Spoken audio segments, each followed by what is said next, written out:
Welcome back to Jeremy Vine Extra. Mike and Cherry are still here with us, and now we're taking your calls on whether Just Stop Oil have lost the plot. 0207 862 2222 is the number to give us a ring with your views on this.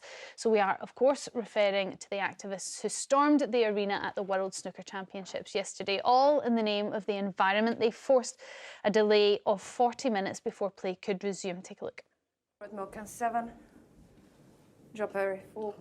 Well, I don't quite know what that was for. Oh. Well, these are terrible, terrible scenes here at the Crucible. So, is this a brave and innovative way to draw attention to their cause, or does this prove that they really don't know what they're fighting or how to get their fight across? What do you think, Cherry? I think this is really smart. Oh, good. Okay. I think this is really smart. So the mastermind behind this is a clinical psychologist called Margaret Salomon, and she's not a fool. And I think she must, and their whole group must realise that they lost a lot of people when they started supergluing themselves to the motorway and doing things that really disrupted the public in a painful way. People couldn't get to hospital. People couldn't go and see, people couldn't go and see relatives that were dying. It lost the public's support. This is frustrating for people who love the sport, and I understand for those professional players that must be incredibly frustrating, but it's not life-threatening to anyone. I also think the art protests were brilliant when they threw paint over a priceless piece of art and it actually had a piece of glass. It's on the front pages of every single newspaper. It's really smart. No one's been hurt. No one's died. We're talking about it now. We've got to talk about this because we are walking into a tragedy, and we're all getting on with our everyday lives. Something really, really catastrophic is going to happen to wake us up, to make us realise that big change has got to happen. So you mentioned a psychologist's name there. Does that mean that this Just Stop Oil are in communications with a psychologist to try and do these stunts in a way that will garner support? Yeah, she's like the mastermind. And I suppose if this is a campaign group, a business, they're trying to get people to wake up. You need to adjust how you're doing things, and I think that they saw that the recent spate of campaigning was losing the general public support. There was they caused a lot of pain, a lot of real pain to a lot of people. This has not ended in anyone being hurt, so this is a smart move. What do you think, Mike? Does this make you more supportive of their cause? No. First of all, I disagree with Cherry on its effectiveness. I think it's totally ineffective. Well, we're talking about it right now. We might be talking about it, but the United Kingdom is in no position to be able to change climate change. We only emit 1% of all the world's emissions into the atmosphere. Of that, only 7% comes out of cars, which is what Just Stop Oil is all about. And I think it's pathetic. Now, this creep who jumps onto the table at the World Snooker Championships, OK? Why do you use the term creep? Because he's got nothing better to do in life than to jump onto a snooker table, which is a beautiful piece of furniture, made of a huge slab of slate and beautifully They just put other felt down. No, it's not felt. It's not felt. It's a snooker table covering, right? And let me tell you, he's got nothing better to do in life. I wish he would do something which was constructive in life, instead of jumping on a snooker table and throwing it around. And what they're doing what really annoys me, is that they're so self-centred. They're part of the new, totally deluded elite who think that, well, we'll get world sympathy for this. Everybody thinks like us. Very, very few people think like you. And all you're doing is ruining the enjoyment of millions and millions of people so that you can make your own little point in front of a TV camera, because sport is the easy target. There's always cameras there. There's millions of people watching. But nobody gets actually hurt. There. Sorry? Nobody gets hurt. It doesn't matter whether people get hurt or not. People's lives are completely destroyed because people could have No one's life is destroyed by this. The table's life is destroyed. No. The bays on that table ruined and had to be replaced, OK? But what I'm saying is, it's so selfish. People would have saved up for a couple of years to go to Sheffield to watch the World Snooker Championships, and on the one day they bought those very expensive seats, somebody's wrecked it for them, a selfish individual. What I would ask these people is this, right? Sport is now apparently their focus, their magnet. Well, let me suggest this to you. We now have heavyweight boxing championships fought in Saudi Arabia, one of the world's biggest exporters of oil. Why don't they go to Saudi Arabia, and why don't they try and jump in the ring in Saudi Arabia and pour fluid so that the match has to be abandoned? You know what would happen? They're probably at home taking notes, going, OK, you know what would happen? They would likely be beheaded, right? Now, last year in China, it was the Olympic Games. Worldwide audience, you know, great. Just stop oil. Must have thought to themselves that'd be a perfect target. But we all know what would happen if they tried to demonstrate in China. I don't know how we got to someone being beheaded. But listen, Mike, can I ask you a question? Yes. Look, I agree. There are people who will have suffered and people who saved up harder, and there is a passion in sport. I totally understand that. However, how do you think people should get people talking and taking this subject seriously? By being intelligent and putting forward... Well, that hasn't worked. People just go la, la, la, la. No. Putting forward intelligent arguments, OK? We did have a Just Stop Oil activist on earlier on in the show. His name was Paul Bell, and this is what happened. Last year, we saw 33 million people displaced by climate-induced floods in Pakistan. That is it's just got nothing to do. Half the UK population. It's got nothing to do with the snooker.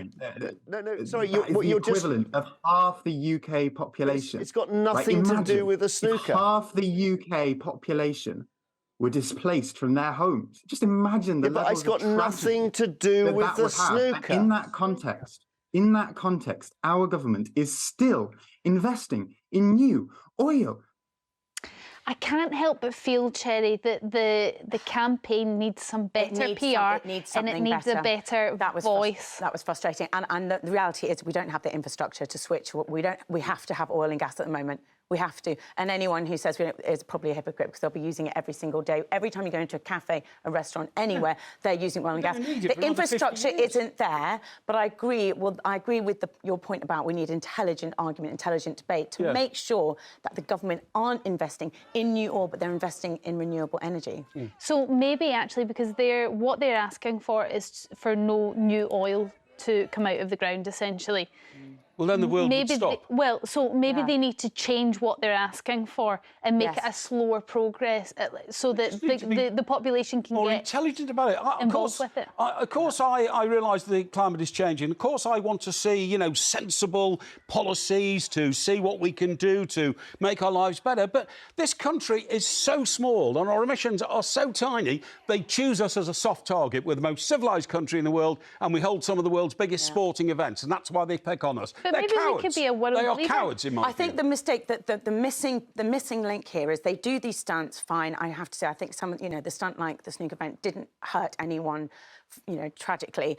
And yes, someone was interviewed this morning, which is brilliant. That means they've got a platform. I don't think it was used very well. I don't think he put his point across. He ignored Jeremy. He kept on bashing. If you're going to do something like that and get everyone talking... There was an arrogance and an immaturity that I think did them no favours. Have someone really sensible, really cerebral, really aware of all the debates and all the facts and the figures. Have that person do that interview. But that person then, Cherry, couldn't represent people jumping on snooker tables and shaking orange... Or perhaps that's exactly the missing link. No, Mike, they couldn't. Let's go to the callers. Brian from Monmouthshire, what's your views on this? Have they lost the plot? Are they doing exactly the right thing? Because after all, we're talking about them again. They're doing exactly the right thing. Oh. Would you like to see more of these stunts? Well, I particularly like this one because you're not a fan of they now snooker? have worldwide publicity for their cause, and I give them 10 out of 10. And I would love to give a message to Mike, a long message. If you put the clock back 10, 50 years to people in power, I remember about women's rights. Women not strong enough to play in snooker, ride horses, play football. Yes, no, people were wrong then. Yes. And I think they might be wrong, but this time, the eco people. And the difference now is that they're not bombing anybody, they're not putting lives at risk, they are just putting a bit of powder on a snooker table, Brian. But are you... A bit of powder on a snooker table. It was the But I World just want to Snooker find out if Brian is a snooker fan. Are you a snooker fan at all? I was one of the first national snooker coaches. Oh, wow. Okay, so not just a fan, but involved. You have skin in the game here, Brian. And you didn't think that this was a real, you know, slant on the game, and, you know, why are they targeting snooker players? What have they done to, you know, contribute to the climate crisis? Say that again, Storm. Excuse my ignorance. Don't worry. I'm just really impressed that you're a huge snooker fan and you still supported this this action. Thank you very much for your call, Brian. Oh, we've got no time for any other calls? Thank you, Storm. Oh, after the break, we're taking more of your calls. Good. Have Just Stop Oil lost the plot? 0207 862 2222 is the number. I'd love to hear your views on this, and we'll speak to you right after this short break.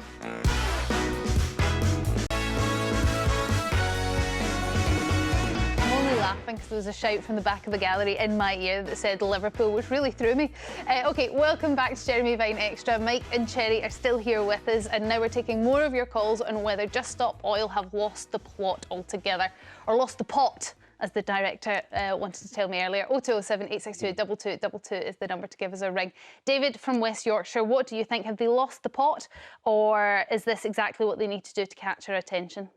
They've absolutely lost the plot. What they haven't done is, I've never seen them on the streets of West Yorkshire with a table up with leaflets trying to educate the public to get them on their side. All they're doing is being disruptive. It's a form of terrorism in my eyes, and shouldn't be charged with criminal damage. Is it the same as terrorism, David? Yes, because they are terrorising people, scaring people. Oh, Jerry, would you say it's... I would like someone in the gallery, can you look up the definition of terrorism? What is to me, that's hurting people and causing people... No, you can terrorise people in various ways. Yeah, it's true. It's true.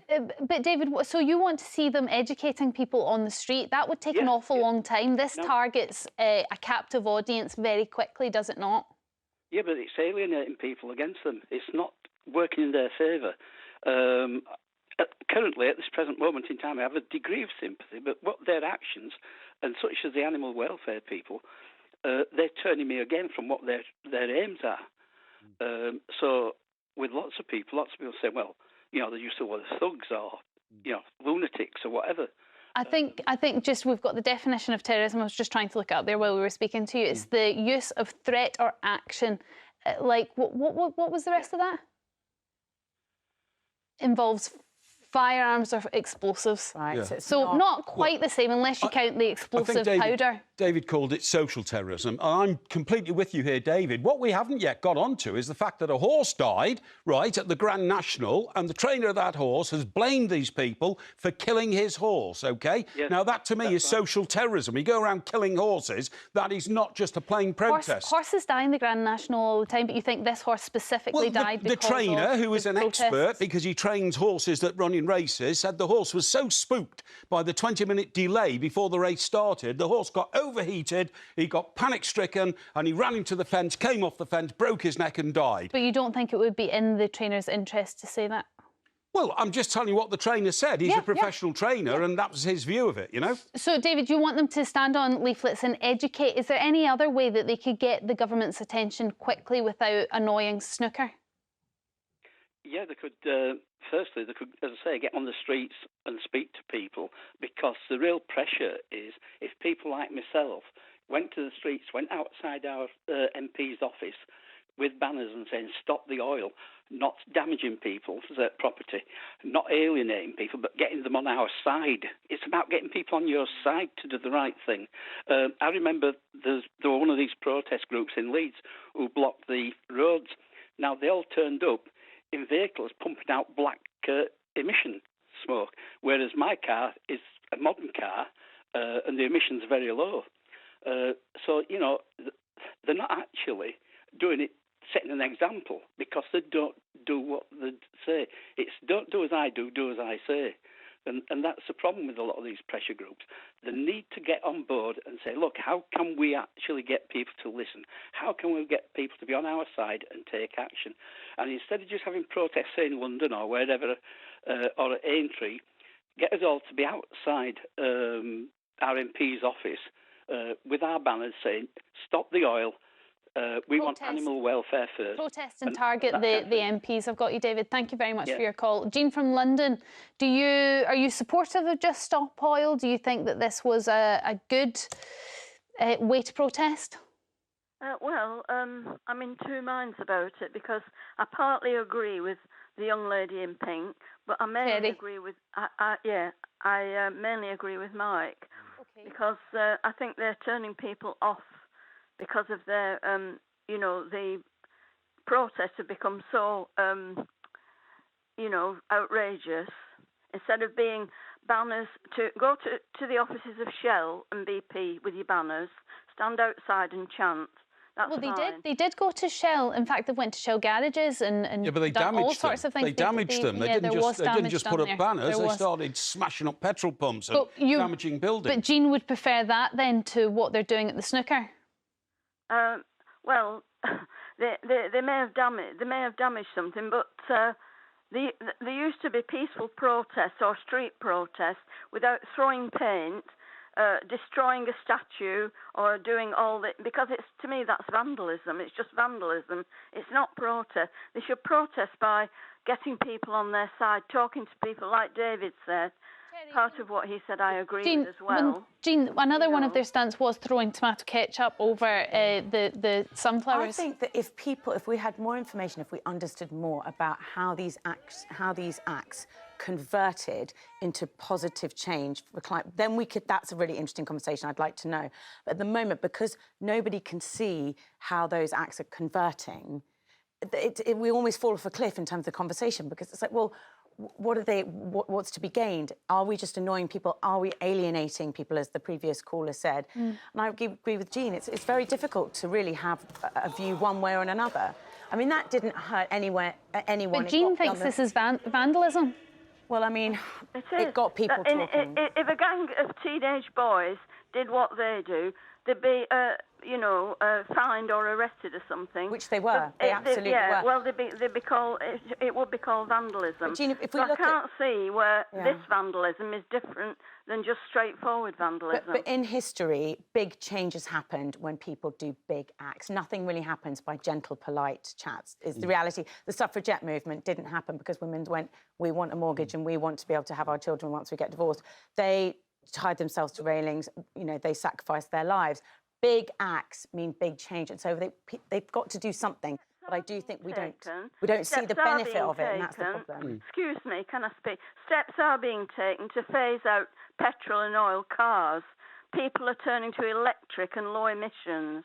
Yeah, but Jean, there's arguments that actually electric cars are not very good in terms of the amount of consumption used to make the batteries, the weight of the car, the amount the tyres wear out. There's all sorts of conversations going on with that, not to mention the fact that we're just throwing out our petrol cars to buy a brand new car and what that means for the environment. But Jean, I completely hear you. Thank you very much for your call. Jilly from Cornwall, what's your views on this? Well, I feel that they really have lost the plot, because they should be picking on guilty people who are guilty of harming animals and the environment. I mean, snooker is totally okay. I mean, it's not guilty of anything. And I think it was downright unkind and unreasonable to do that to a snooker table and to spoil a lot of innocent people's enjoyment. I mean, I used to be an animal campaigner. I'm a vegan. I remember that sausage, Mike. And so therefore... Do you, Mike? Yeah, that was a good one. Do you remember the sausage? That was a very good moment, Jilly. Thanks for bringing that up again. So you think you have to, you know, not be a hypocrite. You have to live by the values that you're preaching. Is that what you're telling us? Yes, I do. And I see their points. The world is in a terrible mess.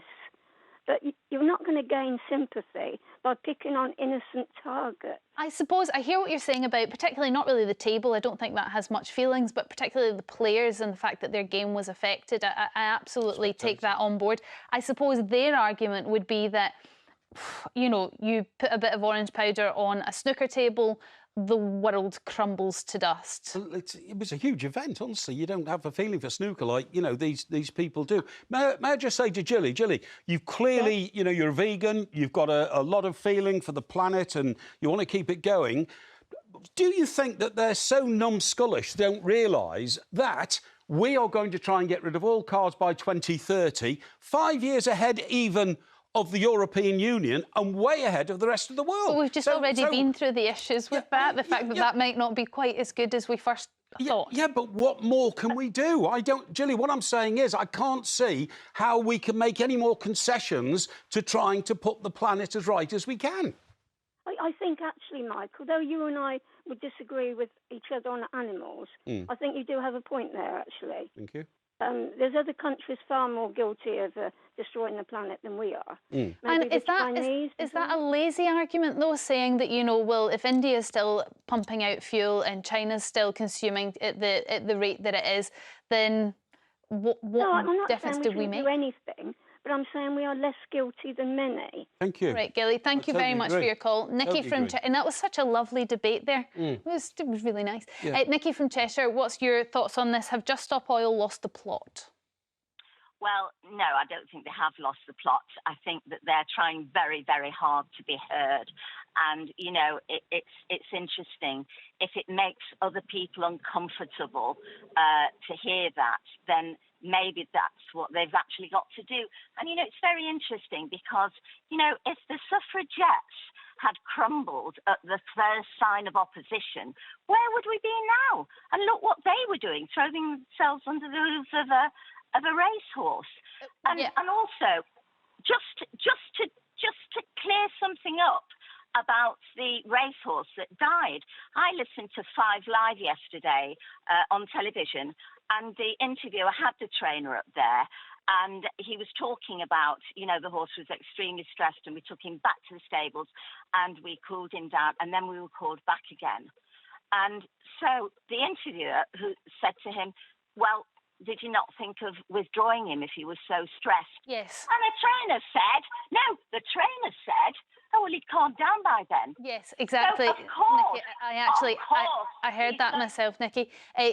Very, very interesting point you make. I suppose the difference is animal activists protesting against a race course is kind of different to Just Stop Oil attacking the snooker. Because what have the snooker done? David from Cumbria, that's kind of the question we're asking here. What did snooker ever do? They didn't do anything. I'm looking at it from a slightly different angle because, as you know, I manage artists, and putting on shows and gigs and stuff is getting harder and harder. You know you can't get insurance now without full security, and I fear that in the longer term we're going to have airport type security where people walk through. David, just to throw the counter argument in here, acts are always looking for publicity, and Just Stop Oil seem to be very good at getting that. So if you were to get some activists in a gig, people would know about the gig, put it that way, David. We're going to have to call a close to the part now. Thank you very much for all your calls on this. We're going to have to move on. Later is learning maths until 18, a waste of time. That's what Rishi Sunak wants for our kids. We're taking your calls on that now, so don't delay after